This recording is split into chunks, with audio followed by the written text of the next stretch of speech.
explicar, cómo describir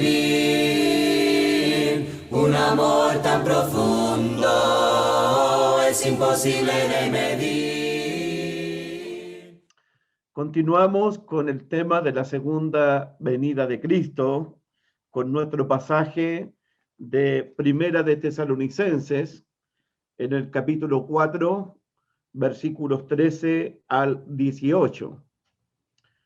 El jueves pasado solamente estuvimos viendo el versículo 13 y nos faltó el final del versículo 13 de Primera de Tesalonicenses.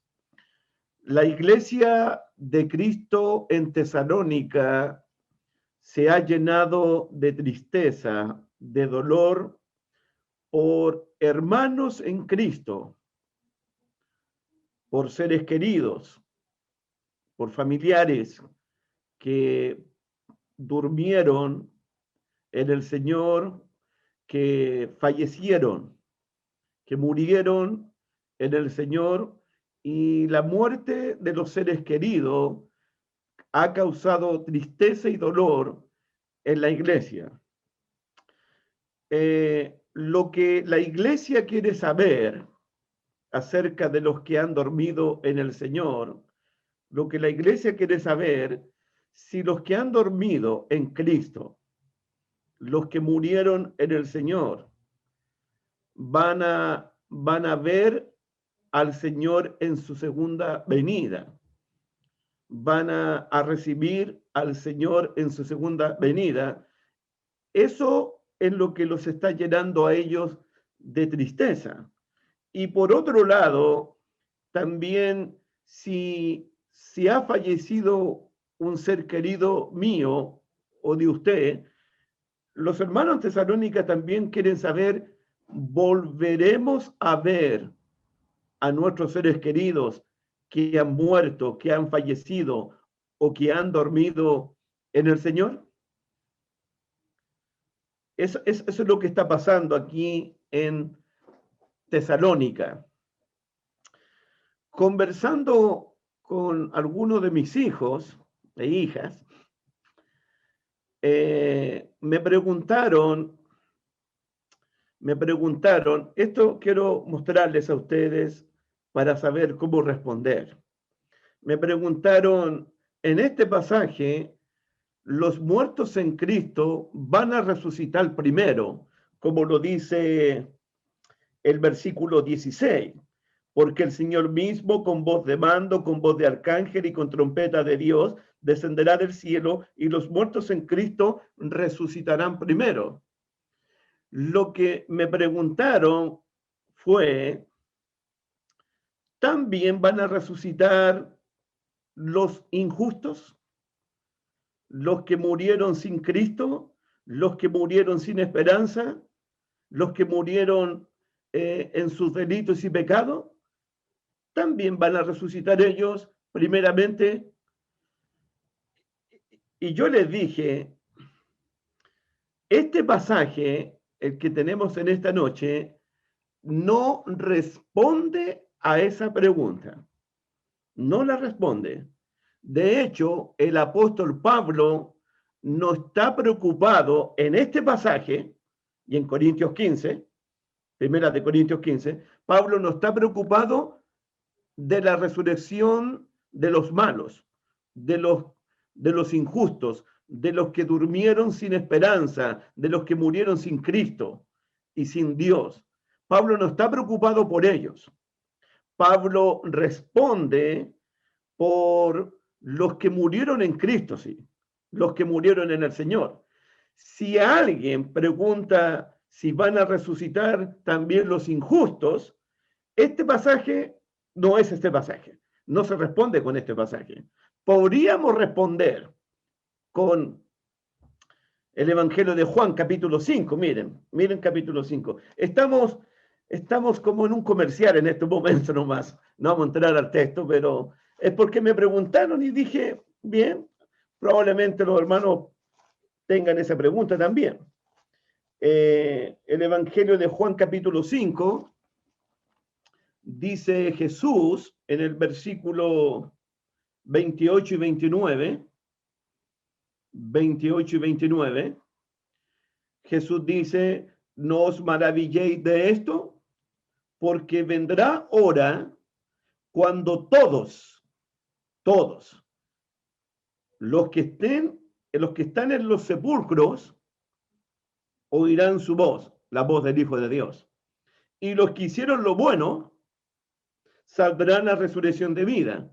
Mas los que hicieron lo malo, saldrán a resurrección de condenación. Usted y yo podríamos responder con ese pasaje, pero Primera Tesalonicenses no responde a la resurrección de los injustos, a la resurrección de los malos y de los que murieron sin esperanza, sin Cristo y sin Dios en este mundo.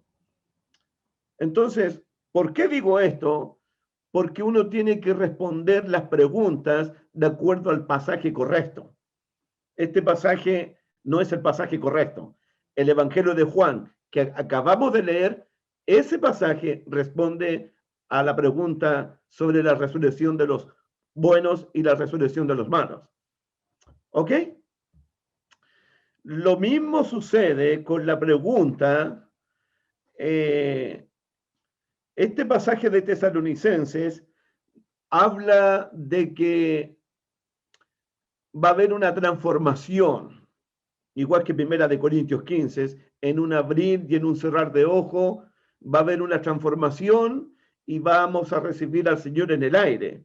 También me preguntaron si los injustos van a ser transformados para la perdición, para su condenación y todo eso. Este pasaje no responde a esa pregunta. Primera de Corintios tampoco responde a esa pregunta. Lo que tenemos que hacer es buscar el pasaje que responda a la pregunta donde todos, buenos y malos, cristianos y no cristianos, vamos a ser transformados, para unos para vida eterna y otros para condenación eterna. Ok, comenzamos entonces con nuestro estudio. Es para estar pensando un poquito solamente.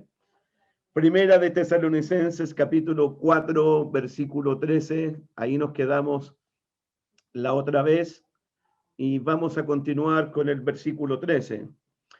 Tampoco queremos, hermanos, Primera de Tesalonicenses, capítulo 4, versículo 13, tampoco queremos, hermanos, que ignoréis acerca de los que duermen, para que no os entristezcáis como los otros que no tienen esperanza.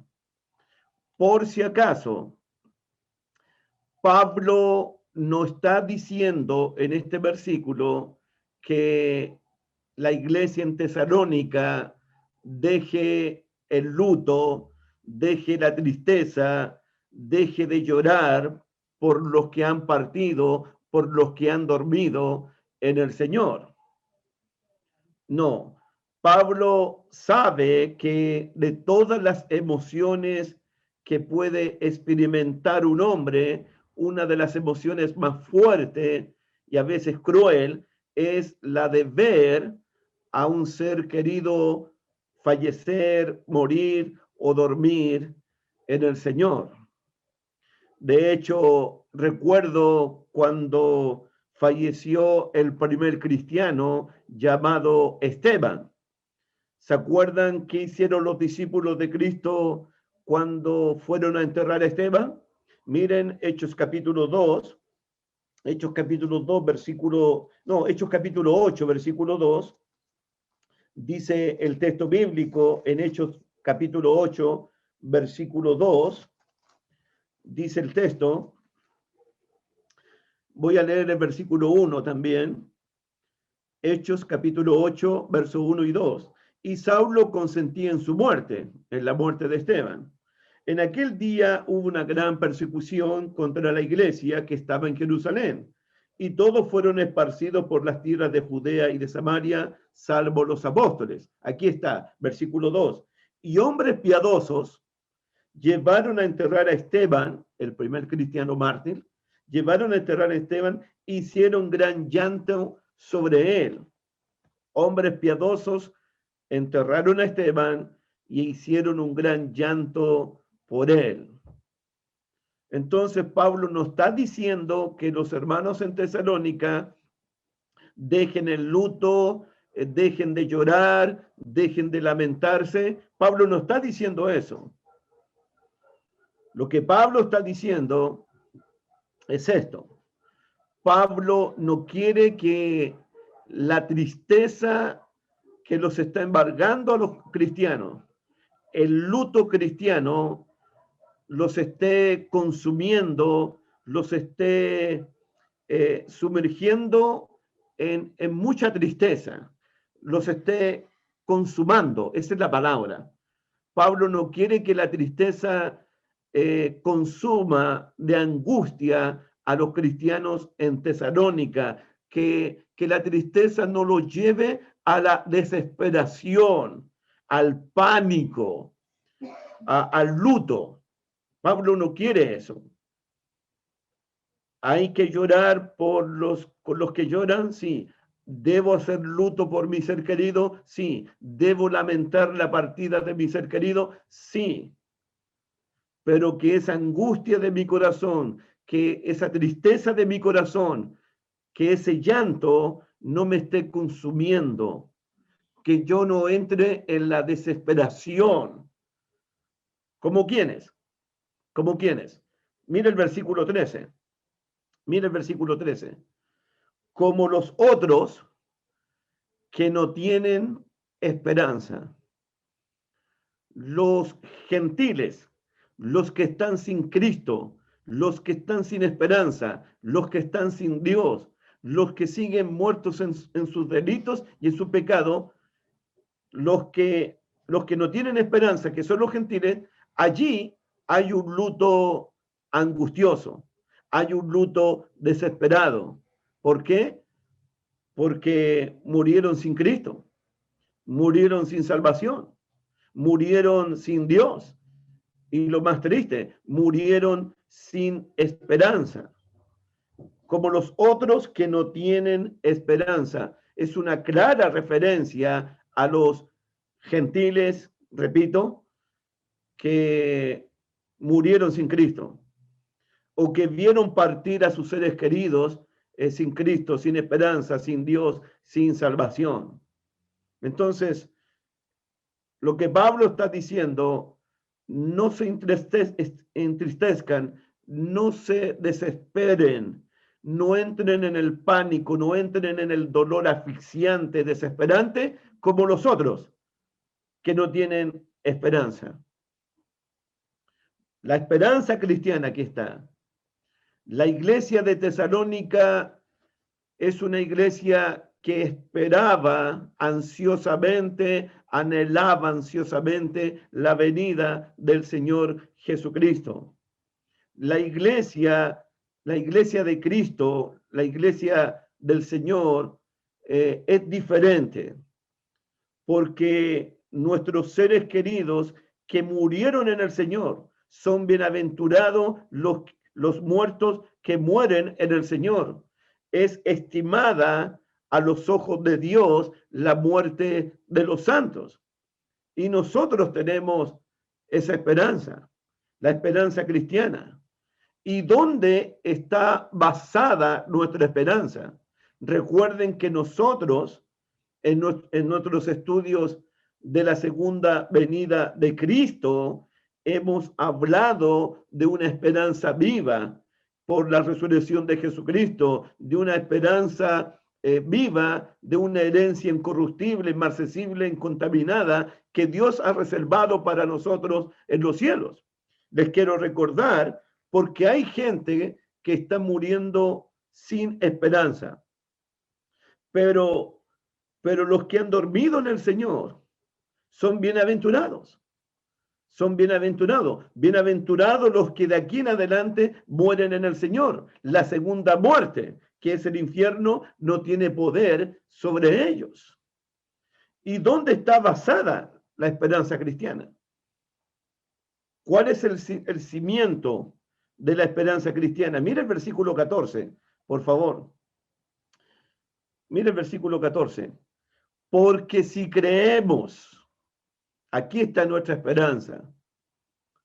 Aquí está nuestra esperanza viva, nuestra esperanza real, nuestra esperanza gloriosa, nuestra esperanza bendita. Aquí está nuestra esperanza. ¿Cuál es nuestra esperanza? Porque si creemos que Jesús murió y resucitó, aquí está nuestra esperanza, hermano, en la muerte, en la sepultura y en la resurrección de Cristo. Aquí encontramos el fundamento. Aquí encontramos los cimientos de nuestra fe. Nosotros tenemos la esperanza. Nuestra fe está cimentada, está fundamentada en la muerte y en la resurrección de nuestro Señor Jesucristo. Jesucristo, su evangelio, es nuestra única esperanza. Sobre este cimiento se basa toda la esperanza cristiana. Esta es la esperanza viva. Esta es la esperanza gloriosa. Esto es lo que estamos esperando. Estamos esperando al Cristo que murió, que fue sepultado, que resucitó, que ascendió a los cielos, que está sentado a la diestra del poder de Dios y que aparecerá por segunda vez. Regresará por segunda vez para salvar a todos los que le están esperando. Esa es la esperanza cristiana. No se entristezcan como los otros que no tienen esperanza. No se sumerjan en la angustia, no se sumerjan en el dolor, como los otros que no tienen esperanza. ¿Por qué? Porque nosotros hemos creído en la muerte y en la resurrección de Cristo. Hemos creído en el evangelio. De hecho, Pedro dice exactamente lo mismo en Primera de Pedro. Veamos Primera de Pedro, por favor. Y este es el mensaje nuestro. Primera de Pedro, capítulo 1, versículo 3. Bendito, bendito el Dios y Padre de nuestro Señor Jesucristo, que según su gran misericordia nos hizo renacer para una esperanza viva. Cristo nos hizo renacer, el Padre, Dios bendito, nos hizo renacer para una esperanza viva por la resurrección de Jesucristo. La resurrección de Jesucristo. Dice a Colosenses capítulo 1, versículo 18, allá al ladito en Colosenses 1, 18, por favor. Dice el texto bíblico, libro de Colosenses 1, 18, Pablo hablando de la supremacía de Cristo, de la autoridad de Cristo, que Él es antes de todas las cosas y que todas las cosas por Él subsisten.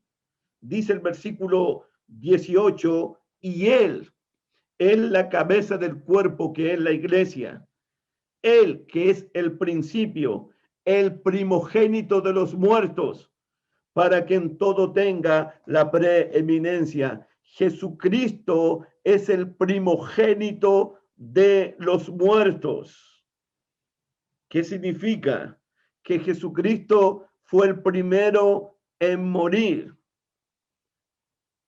y en resucitar. Pero la diferencia de Cristo con otros que han muerto, Lázaro murió, resucitó y volvió a morir. La hija de la viuda de Naín resucitó, vivió y volvió a morir. Pero Jesucristo, el Hijo de Dios, el Señor de los señores, Él dijo, yo tengo las llaves de la muerte y del Hades. Estuve muerto, he aquí vivo, vivo por los siglos de los siglos. Amén. La muerte, el Hades, el sepulcro, no pudieron retener al Hijo de Dios, sino que Jesucristo resucitó entre los muertos. Y aquí está el primogénito, para nunca más volver a morir. Y Él resucitó, y es el primero en resucitar para nunca más volver a morir. Esa es nuestra esperanza.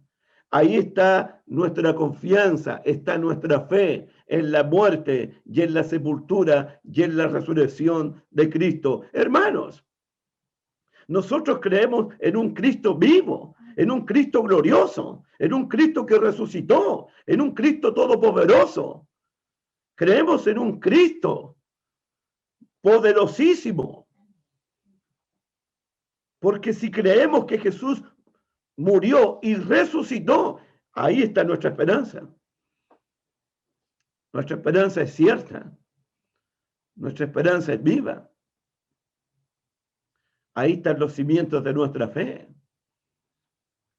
En la muerte, en la sepultura y en la resurrección de Jesús. La resurrección de Jesucristo es la base, el fundamento, el cimiento para la resurrección de todos los creyentes, de todos los cristianos, de todos los hijos de Dios. Amén. Dice también Pablo aquí en Tesalonicenses capítulo 4, versículo 13, versículo 14 ahora, porque si creemos que Jesús murió y resucitó, aquí viene una segunda oración. Así también traerá Dios con Jesús a los que durmieron en él. Así dice el texto. Dios traerá con Jesús a los que durmieron en él. Otra versión dice, así también Dios resucitará con Jesús a los que han muerto unido a él. El texto dice que Dios traerá con Jesús a los que durmieron en él. Se refiere a cristianos que han muerto, que están durmiendo, que habían fallecido. Dios traerá con Jesús a los que murieron en él, a los que durmieron en él, a los que se unieron a él. Por si acaso, hermanito, por si acaso. La dificultad de este versículo o de esta oración, tengo un poco de dificultad en interpretar esta palabra. ¿Qué palabra? La palabra traerá. Mira el capítulo 4, versículo 14. La palabra traerá. Porque si creemos que Jesús murió y resucitó, así también, aquí está, traerá Dios con Jesús a los que durmieron en él. Está diciendo Pablo, significa que Dios traerá con Jesús cuando Jesús venga del cielo, cuando Jesús venga con poder y gloria, cuando Jesús venga con los ángeles de su poder, cuando Jesús venga como Señor de señores y Rey de reyes. A Jesús lo acompañarán. Jesús vendrá con todas las almas de los que han muerto o durmieron en él. ¿Está diciendo eso Pablo? Así también traerá Dios con Jesús a los que durmieron en él, que cuando Jesús venga desde el cielo, vendrá, o Dios traerá a Jesús, pero también traerá a todos los que durmieron con Jesús, a todos los que murieron en Cristo. ¿Significa que Dios traerá con Jesús a las almas de los que han muerto en Cristo? Y esas almas van a reunirse con el cuerpo y resucitarán. ¿O significa que Dios resucitará a los creyentes que han muerto en el Señor y solucionado el asunto? Hago estas observaciones porque aquí en la Reina Valera dice, así también traerá Dios con Jesús a los que durmieron en él. Sigamos. Versículo 15. Por lo cual os decimos esto en palabra del Señor, que nosotros que vivimos, que habremos quedado hasta la venida del Señor, no precederemos a los que durmieron en él. Wow. Dice Pablo, por lo cual os decimos esto en palabra del Señor. Pablo quiere decir, les decimos esto en palabra del Señor, o diciendo de parte del Señor, o lo que le vamos a decir es palabra de Dios. ¿Está Pablo hablando como un profeta del Antiguo Testamento cuando dice, por lo cual os decimos esto en palabras del Señor? Cuando los profetas del Antiguo Testamento hablaban, oíd palabra de Jehová. Vino pues palabra de Jehová. Vino pues palabra de Jehová. Esto es lo que manda Jehová. Esto es lo que ha dicho el Señor. ¿Está Pablo colocándose en una posición como los profetas del Antiguo Testamento al usar esta oración, por lo cual os decimos esto en palabras del Señor? ¿Se acuerdan los profetas del Antiguo Testamento? Esta es la palabra del Señor. Esto es lo que ha dicho el Señor. Esto es lo que mandó el Señor. ¿Está Pablo poniéndose en esa posición? En el Nuevo Testamento, esta frase se usa en el libro de los Hechos como dice Hechos capítulo 12, pero la palabra del Señor crecía y se multiplicaba, y la palabra del Señor se difundía por toda aquella región, y muchos oyeron la palabra del Señor. Digo esto porque no sé con exactitud qué palabras del Señor Pablo tiene en mente aquí. Dice el versículo 15. Por lo cual os decimos esto en palabras del Señor. Como esto es lo que dijo el Señor. Estoy hablando de parte del Señor. Esta es la palabra del Señor. Recuerden ustedes, hermanos, que hay palabras dichas por el Señor. Hay palabras que dijo Jesús que nunca fueron registradas o escritas en el Nuevo Testamento. Por ejemplo, Hechos 20, versículo 35. Te doy un ejemplo. Hechos 20, versículo 35. Mira lo que dice. Hechos capítulo 20, versículo 35. Pablo dice, en todo os he enseñado. En todos os he enseñado que trabajando así se debe ayudar a los necesitados y recordar, dice Pablo, las palabras del Señor Jesús. Recordemos las palabras del Señor Jesús. ¿Cuáles son las palabras del Señor Jesús que debemos recordar?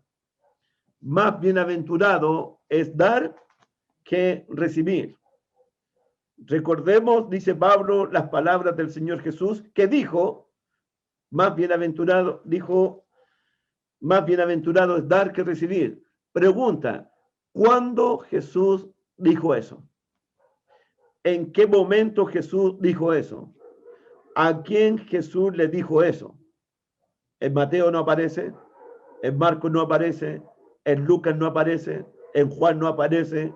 Esas palabras no quedaron registradas, dichas por el Señor Jesucristo. Pero Pablo las recuerda. Entonces, lo mismo está sucediendo acá. Volvamos a 1 Tesalonicenses, capítulo 4, versículo 15. Por lo cual os decimos esto en palabras del Señor. Por lo cual os decimos esto en palabras del Señor. ¿Está hablando Pablo una enseñanza de parte del Señor como lo hicieron los profetas del Antiguo Testamento? Me parece que esa es la idea. Me parece que la idea es que Pablo está hablando como los profetas del Antiguo Testamento, por lo cual os decimos esto en palabras del Señor, como los profetas. Esta palabra es del Señor, esta palabra es de parte de Dios. Esto es lo que ha dicho el Señor. Me parece que la idea es esa, una palabra de parte del Señor. Veamos qué dice, versículo 15. Esta palabra de parte del Señor. Que nosotros, dice Pablo, que nosotros que vivimos, que habremos quedado hasta la venida del Señor, que nosotros que vivimos. ¡Wow! Cuando Pablo escribió esta carta a los tesalonicenses, Pablo estaba seguro, Pablo estaba convencido, Pablo no tenía dudas que él iba a estar vivo para la venida del Señor. Pablo tiene la misma seguridad, la misma confianza que tiene mi esposita Lorena. Mi esposa Lorena también tiene esa seguridad, tiene esa confianza, tiene esa esperanza que ella va a estar viva para la venida del Señor. Te pregunto, ¿tenemos nosotros esa misma esperanza, esa misma confianza, esa misma certeza, esa misma seguridad que nosotros, los que vivimos, vamos a estar vivos hasta la venida del Señor? Pablo dice que sí, que nosotros los que vivimos. En el 4:17 dice exactamente lo mismo. Mira el 4:17. Luego nosotros, los que vivimos, los que hayamos quedado, seremos arrebatados juntamente con ellos. Pablo tiene una tremenda seguridad, una tremenda certeza, confianza de quedar vivo hasta la venida del Señor. Así el apóstol anhelaba, deseaba, suspiraba por la gloriosa venida de Cristo. Él anhelaba recibir al Señor en el aire. Él anhelaba que su Señor volviera. Pablo estaba completamente seguro que él iba a estar vivo hasta la venida del Señor. De hecho, en Primera de Corintios, capítulo 15, libro de Primera de Corintios, capítulo 15, Pablo dice exactamente lo mismo, pero de otra forma, versículos 51 y 52. Primera de Corintios, capítulo 15, versículos 51 y 52. Pablo dice, he aquí os digo un misterio. ¿Qué misterio? No todos dormiremos. No todos moriremos, está diciendo Pablo. No todos vamos a morir, pero todos seremos transformados en un momento, en un abrir y cerrar de ojos, a la final trompeta, porque se tocará la trompeta y los muertos en Cristo serán resucitados incorruptibles y nosotros seremos transformados.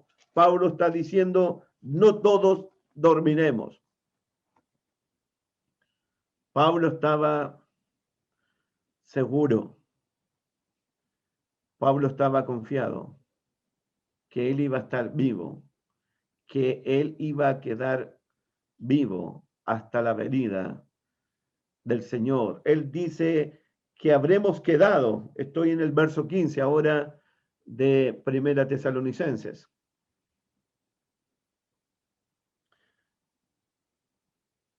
Por lo cual os decimos esto en palabra del Señor, que nosotros que vivimos, que habremos quedado. Ahí está. La frase que habremos quedado es un claro contraste con los que han muerto, con los que han dormido en el Señor. Ellos durmieron en el Señor, pero nosotros, los que habremos quedado, nosotros, los que estamos vivos, nosotros, hasta la venida del Señor. Dice el versículo 15, hasta la venida del Señor. Pablo y los tesalonicenses iban a mantenerse fieles hasta la venida del Señor. Piensa, hermanito querido, la esperanza apostólica, la esperanza de estos cristianos, ellos tenían una esperanza viva de estar vivos, de quedarse vivos hasta la venida del Señor. Y me llama la atención hasta la venida del Señor. Eso indica también que ellos estaban decididos permanecer fieles, perseverando, comprometidos con el Evangelio hasta la venida del Señor. Hasta la venida del Señor. Pablo y los cristianos de Tesalónica tenían la esperanza de mantenerse fieles hasta la venida del Señor, de perseverar hasta la venida del Señor, de seguir a Jesús hasta su segunda venida, de permanecer en la iglesia de Cristo hasta la segunda venida. Es interesante, hermano. En el capítulo 2, versículo 19, Primera de Tesalonicenses, capítulo 2, verso 19, dice, ¿por qué? ¿Cuál es nuestra esperanza o gozo o corona de que me gloríe? ¿No lo sois vosotros delante de nuestro Señor Jesucristo en su venida? Ahí está.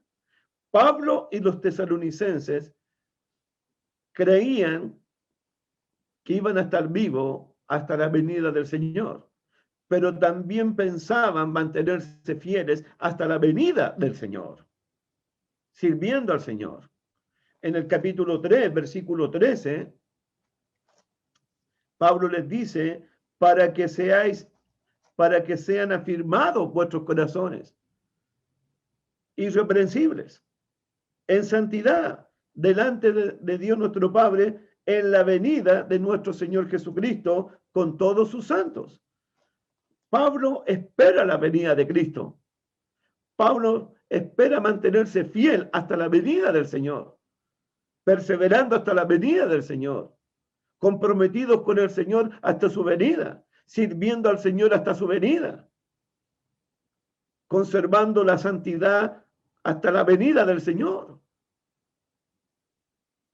Esa es la esperanza de ellos. En el capítulo 5 de Primera Tesalonicenses, en el versículo 23, tenemos la misma idea. Y el mismo Dios de paz os santifique por completo, y todo vuestro ser, espíritu, alma y cuerpo, sean guardados irreprensibles para la venida de nuestro Señor Jesucristo. Pablo lo que está diciendo en todos estos versículos, manténganse santos, manténganse puros, manténganse esperando, manténganse sirviendo, mantengan la esperanza viva hasta la venida del Señor Jesucristo. Nosotros los que vivimos, los que hayamos quedado hasta la venida del Señor. Entonces Pablo y los tesalonicenses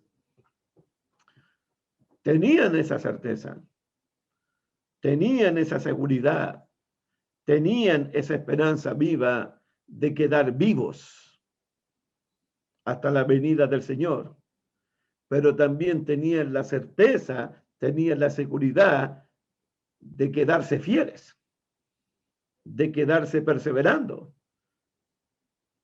sirviendo, santificándose, siendo irreprensible hasta la venida del Señor. Esa es la esperanza cristiana. Dice el versículo 15, Primera de Tesalonicenses, capítulo 4, versículo 15. Por lo cual os decimos esto en palabra del Señor, que nosotros que vivimos, que habremos quedado hasta la venida del Señor. Y aquí Pablo ahora va a responder las inquietudes que hay en la iglesia de Tesalónica. ¿Cuáles son esas inquietudes? Acerca de los que han dormido en el Señor, acerca de los que han muerto en el Señor, acerca de los que han partido en el Señor. ¿Volveremos a ver a nuestros seres queridos?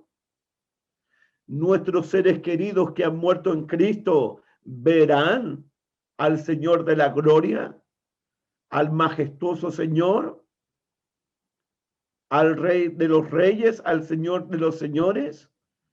¿Verán a Jesús viniendo con los ángeles de su poder? Aquí Pablo va a responder eso, para que no se entristezcan, para que no sigan angustiándose sobremanera. No precederemos a los que durmieron. Versículo 15 al final. No precederemos a los que durmieron. Otras versiones dice, no nos adelantaremos a los que han muerto. Otras versiones dicen, no nos encontraremos con Jesús antes que los que han muerto. Lo que Pablo está diciendo, los primeros que van a encontrarse con el Señor, los primeros que van a ver al Señor, los primeros que van a darle la bienvenida al Señor, los primeros que van a glorificar al Señor son los que han muerto en Cristo. Son los que murieron en el Señor. Por eso son bienaventurados de aquí en adelante los que mueren en el Señor. Por eso es estimada la muerte de los santos a los ojos del Señor. No nos encontraremos con Jesús antes que los que han muerto. No nos vamos a adelantar a los que han muerto. El punto aquí es que lo que Pablo está diciendo aquí es que en la segunda venida de Cristo, todos juntos, los muertos y los que están vivos, van a ser arrebatados juntamente para recibir al Señor en el aire. Los que han muerto en Cristo despertarán, resucitarán con un cuerpo inmortal, con un cuerpo incorruptible, con un cuerpo glorificado. Y los que quedemos vivos vamos a ser transformados. Y los que resucitaron y los que estamos vivos vamos a partir para recibir a Jesucristo en el aire, para estar siempre, siempre con el Señor, por toda una eternidad. Amén. Entonces uno tiene que preguntarse al leer el pasaje, ¿por qué la iglesia en Tesalónica necesitaba tener esa seguridad que los que estén vivos en la segunda venida no iban a adelantarse a los que habían muerto? ¿Por qué? ¿Por qué esa tristeza? ¿Por qué esa preocupación? ¿Por qué esa inquietud? Es muy probable que la iglesia en Tesalónica, los hermanos en Tesalónica, los que estaban vivos, es muy probable que estaban pensando que ellos, los que estaban vivos, no los que durmieron, ellos iban a tener el honor, ellos iban a tener el privilegio, ellos iban a tener la bendición de recibir al Señor en el aire, y no los hermanos que durmieron, que murieron en el Señor. Parece que la cosa va por ahí. Pablo dice a la iglesia, los que han dormido, hermanos míos, los que han dormido en el Señor y los que estemos vivos en ese día, todos vamos a tener el honor, todos vamos a tener el privilegio, todos vamos a tener la bendición de recibir a nuestra majestad, al deseado por todas las naciones, al lirio de los valles, al Dios admirable, al Dios consejero, al Padre eterno, al príncipe de paz, a Emmanuel, al glorioso Jesucristo, viniendo desde el cielo. Todos lo vamos a ver, los que durmieron en Cristo y los que estemos vivos para ese día. No se entristezcan como los otros que no tienen esperanza.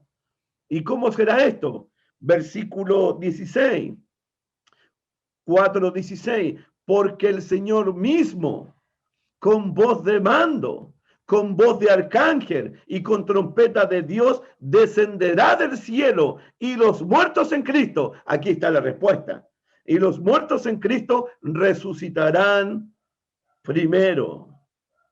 Ahí está la respuesta. Los que han muerto en Cristo, los que durmieron en el Señor, los que partieron en el Señor, resucitarán primero. ¿Cuándo? Dice el texto, porque el Señor mismo, hermanos, el Señor mismo, el mismo Señor que se fue, el mismo Señor que va a regresar. Dice el texto en el libro de los Hechos, capítulo 1, versículo 11. Libro de los Hechos, capítulo 1, versículo 11. Veamos libro de los Hechos. Vamos a leer del versículo 9, cuando Jesús se está despidiendo de los apóstoles.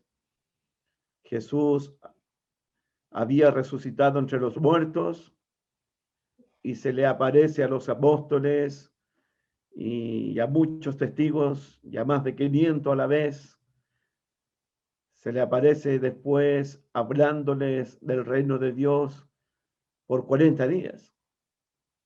Al término de esos 40 días, Jesús se despide de los discípulos, de los apóstoles. Les dice que se queden en la ciudad de Jerusalén porque van a ser sus testigos y van a recibir poder cuando venga sobre ellos el Espíritu Santo.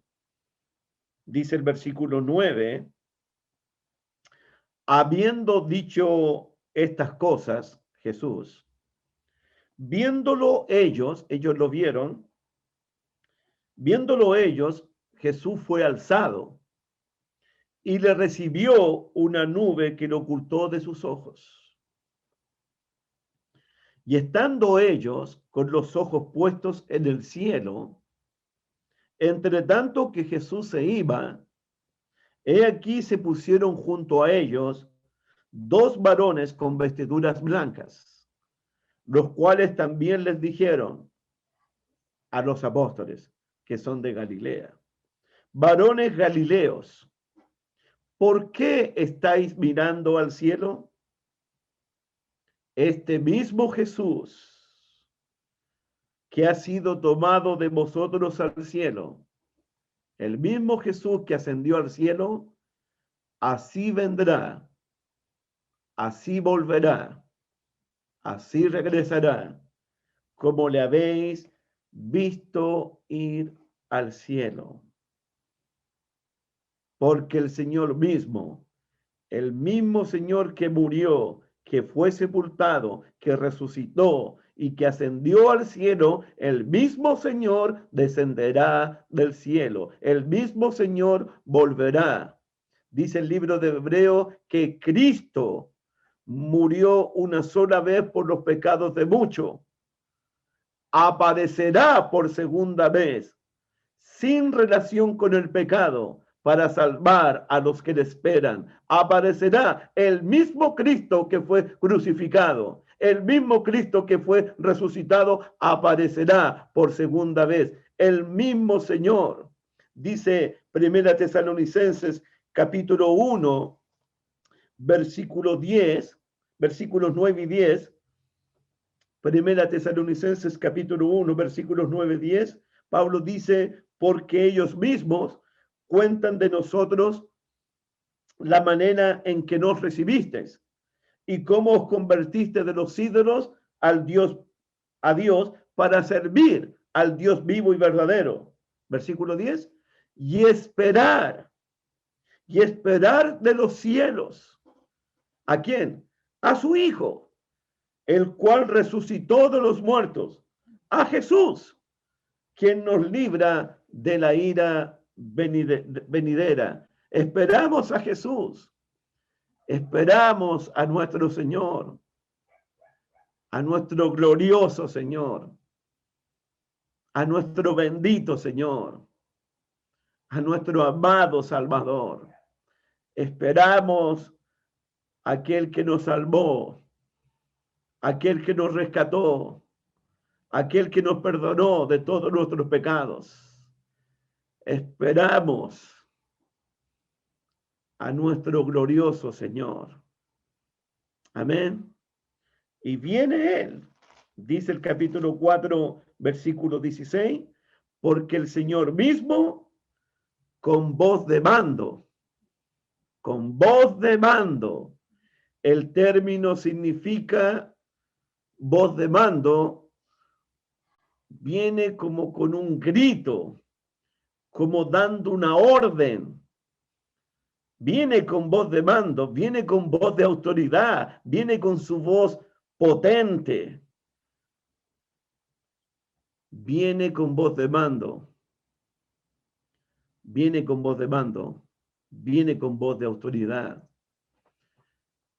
Viene para darle la orden, para mandar a todos los que estén en el sepulcro, porque todos los que estén en el sepulcro van a oír esta voz de mando, esta voz de autoridad, la misma voz que dijo, Lázaro, a ti te digo, ven fuera. Esa misma voz de mando, esa misma voz de autoridad, esa misma voz de Dios, porque todos los que estén en los sepulcros van a oír la voz de Dios.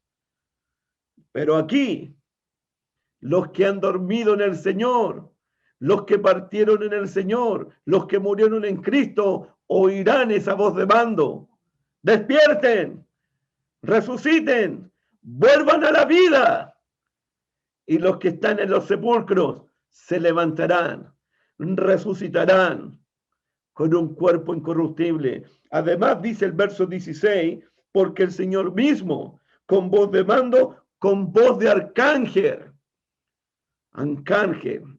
me acordé del arcángel Miguel, del arcángel Gabriel, viene con los arcángeles, viene con los príncipes poderosos del ejército de Jehová, porque los arcángeles son los gobernantes, son los mensajeros principales, los más poderosos del ejército de Dios.